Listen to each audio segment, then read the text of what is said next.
ಅಮ್ಮ ನಿಂಗೆ ಗೊತ್ತಿಲ್ಲ ಅನ್ನೋ ಸ್ಟೋರಿ. ನಂಜನಗೂಡು ಹತ್ರ ಕಾಯಿ ಹೊಡಿಯೋರಲ್ಲ, ಅವ್ರು ಕಾಯಿ ಪೀಸ್ ಹಾಯ್ಕೊಂಡು ತಿನ್ಕೊಂಡು ಸುತ್ತ ಬಾಕ್ಸ್ ಸುತ್ತ ಹುಡುಕ್ತಾ ಇದ್ರಂತೆ. ಇವರು ರಾತ್ರಿ ಎಲ್ಲೋ ಇರ್ತಾರೆ, ಬೆಳಿಗ್ಗೆ ಮಾತದೆ ಶೋ ಬಂದಾಗ ರಾತ್ರಿ ಬರೋದು, ಬೆಳಿಗ್ಗೆ ಹೋಗಿ ಹುಡುಕ್ತಾ ಇದ್ರಂತೆ ಅಣ್ಣವ್ರ ಬಾಕ್ಸ್ ಸುತ್ತ.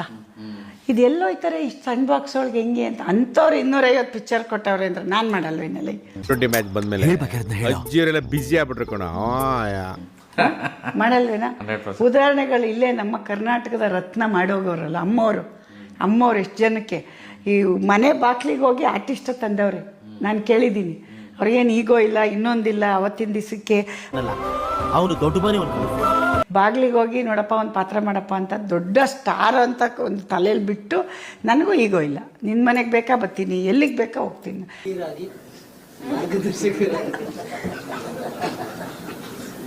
ನಾನು ಆಟೋಲು ಹೋಗ್ತೀನಿ. ನನ್ನ ಮಗ ಕಾರ್ ದೊಡ್ಡ ಕಾರ್ ಕೊಡಿಸಿದ್ರು ನಾನು ಅದು ಯೂಸ್ ಮಾಡಲ್ಲ. ನಾನು ಸಿಂಪ್ಲಿ ಜೀವನ. ನಾನು ಅರುಣ್ ಕುಮಾರ್ ಹೆಂಡ್ತಿ, ನಾನು ಯಶೋರಮ್ಮ ಅಷ್ಟೇ ನಮ್ಮ ಜೀವನ. ನಾನು ಅದನ್ನೇ ಇಷ್ಟಪಡ್ತೀನಿ. ಸಾಕು, ನಮ್ಗೆ ಚೆನ್ನಾಗಿಟ್ಟಿದ್ದೆ ದೇವರು. ಬ್ರ್ಯಾಂಡ್ ಯಾರು ತಗೋಬಾರ್ದು. ನಾನು ಯಶಮ್ಮ ಅಂತ ಎಲ್ಲೋ ದಿಮಾಗ್ ತೋರಿಸ್ಕೊಂಡು ದೊಡ್ಡ ಆಡಿ ಕಾರಲ್ಲಿ ಹೋಗಿ ಇಳಿದ್ರೆ ಅದು ಬೇರೆ. ನಾನು ಒಂದು ಆಟೋಲ್ಲಿ ಹೋಗಿ ಎಲ್ಲರೂ ಆಟೋಲ್ಲಿ ಹೋಗಲ್ವಾ, ನಾನು ಹೋಗಿಲ್ವಾ ಇದಕ್ಕೆ ಮುಂಚೆ? ಯಾಕೆ ಬೇಕು? ಒಂದು ದಿನಕ್ಕೆ ಯಾವ ರಾಜು 2 ಮನೆಗೆ ಬೆಂಕಿ ಇಟ್ಟಿಲ್ಲ ಅಂದ್ರೆ ಒಮ್ಮನಿಗೆ ನಿದ್ರೆನೇ ಬರೋದಿಲ್ಲ. ಇದೇ ಇವಳ್ದು ಸಮಾಜ ಸೇವೆ. ಇಷ್ಟು ಫ್ಯಾಮಿಲಿ ಅದು ಚೆನ್ನಾಗೇ ಇದೆಯಲ್ಲ. ಬಟ್ ನನಗೇನು ಅದರಲ್ಲಿ ಕೆಲಸ? ಅದರಲ್ಲಿ ಏನು ಮಾಡ್ತೀರಾ? ಫಾರಿನ್ಗೆ ಹೋಗ್ತೀರಾ, ಇನ್ನೊಂದು ಮಾಡ್ತೀರಾ? ನನಗೆ ಆ ಖುಷಿ ಇಲ್ಲ, ಇದು ಖುಷಿ ಇದೆ. ನನಗೆ ಈ ಖುಷಿ, ಇನ್ನೊಬ್ರಿಗೆ ಆ ಖುಷಿ. ಅದಕ್ಕೆ ಹೇಳೋದು ಬೇಡ, ಇದು ಬ್ರ್ಯಾಂಡನ್ನು ಇಲ್ಲಿ ತರಬೇಡಿ. ಆ ಬ್ರ್ಯಾಂಡಿಂದ ನೀವು ಮುಂದಿನ ದಿನಗಳಲ್ಲೂ ಬ್ರ್ಯಾಂಡಿಂದ ನಿಮಗೆ ಸಿನಿಮಾ ಕೊಡಲ್ಲ. ನಾನೇ ಹುಡ್ಕೊಂಡು ಒಳ್ಳೆ ಬ್ರ್ಯಾಂಡ್ ಆಗಕ್ಕೆ ಇಷ್ಟಪಡ್ತೀನಿ. ಉಂಟಾಗುತ್ತೆ. ಹಂಗೆಲ್ಲ ದೊಡ್ಡವ್ರ ಮಾತು ಉದಾಸೀನ ಮಾಡ್ಬಾರ್ದು ಕಣ. ಈ ಕಡೆ ಕೇಳಬೇಕು, ಈ ಕಡೆ ಬಿಟ್ಬಿಡ್ಬೇಕು. ನಾವು ನಮ್ಮ ರಾಧಿಕನ್ KG ಗಟ್ಲೆ ಚೆನ್ನಾಗಿ ಕೊಡ್ಸಿದೀನಿ ನಾನು. ಅಣ್ಣ ಹೆಂಗಾರು ದುಡ್ಡು ಮಾಡೋದ ಹೇಳ್ಕೊಳೋಣ. ಅಣ್ಣ ಹೇಳ್ಕೊಳ. KG ಗಟ್ಲೆ ಚಿನ್ನ ತರೋರು ನಾನೇ ಹೋಗಿದ್ದು. ನಮ್ಮ ಎಷ್ಟು ಬಂದಿರಲ್ಲ ಅಥವಾ ಇನ್ಯಾರೋ ಅವ್ರ ತಾಯಿ ಬಾಬು ಬಂದು ಕರ್ಕೋಗಿದ್ವಿ ಅಷ್ಟೇ. ಅಂದ್ರೆ ಕೊಡ್ಸಿದ್ ನಾವೇ. ಆದರೆ ನಮ್ಮನೇಲಿ ಇನ್ನೊಬ್ರವ್ರು ಒಂದು 20 ಜನ ಜೊತೆ ಕರ್ಕೊಯ್ತಾರೆ, ಇದ ಅಂತ. ಅಷ್ಟನ್ನೇ ನಮ್ಮ ಮನೇಲಿ ಮೊದಲಿಂದ ಅದು ಪದ್ಧತಿ. ಈಗ ನಾನು ಸಿನಿಮಾ ಮಾಡ್ಬೇಕಾದ್ರು ಯಶನ್ ಕೇಳಿ ಯಶ್ ಹತ್ರ ದುಡ್ಡು ಇಸ್ಕೊಂಡು ಯಶ್ಗೆ ಭಯಭಕ್ತಿಯಾಗಿ ಮಾಡಬೇಕು ಅನ್ನೋದಿಲ್ಲ. ನಾನು ಯಜಮಾನರು ಡಿಸೈಡ್ ಮಾಡಿದ್ವಿ, ಆಯಿತು ಇನ್ನು ನಾವೇನಾದರೂ ಮಾಡೋಣ ಅಂತ ಮಾಡಿರೋದು. ಒಳ್ಳೇದಾಗ್ತದ ನಿನಗೆ. ಬಟ್ ಹಾಗಂತ ಯಶಕ್ಕೆ ಗೊತ್ತಾಗಲ್ಲ ಅಂತ ಏನಿಲ್ಲ, ಗೊತ್ತಿರುತ್ತೆ, ಕೇಳಕ್ ಬರಲ್ಲ ಅವನು.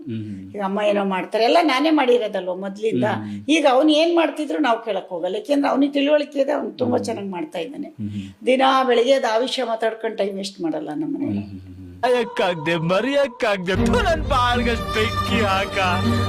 ಅಣ್ಣವರು ಇವ್ರಿಗೆ ನಮ್ಮ ಹುಡುಗರಿಗೆ ಎರೇಳಿ ನಮ್ಮ ಶಿವರಾಜ್ ಕುಮಾರ್ಗೆ ನಮ್ಮ ಇವ್ರಿಗೆಲ್ಲ ಅಣ್ಣವರು ಹೊಡಿಯಕ್ ಹೋಗ್ತಿರ್ಲಿಲ್ವಂತೆ.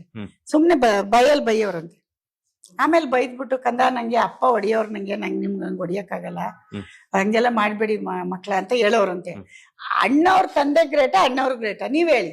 ಅಣ್ಣ ನನ್ ಕೈಯಲ್ಲಿ ಆಯ್ತಾ? ಯಾರು ಗ್ರೇಟ್? ಅಣ್ಣವ್ರ ಗ್ರೇಟ್ ಆಗಿರಕ್ ಯಾರು ಕಾರಣ? ಅವರಪ್ಪ.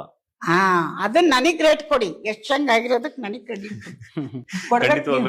ನನಗೆ ಕೊಡ್ಬೇಕು. ನೀವು ಬರೀರಿ ಯಶೋರಮ್ಮ ಒಳ್ಳೆಯವರು, ಅವ್ರ ಮಗನ್ ನಂಗೆ ಬೆಳೆಸೋರೆ, ಮುಂದಕ್ಕೂ ಮಾಡ್ತಾರೆ, ಅವರು ಏನೋ ಮಾಡ್ತಾರೆ ಅಂತ ಬರೆಯಕ್ಕಾಗಲ್ವಾ ನಿಮ್ಗೆ? ಈ ಕಣ್ಣಲ್ಲಿ ಇನ್ನೀ ಏನೇನ್ ನೋಡ್ಬೇಕೋ ಕಾಣೆ.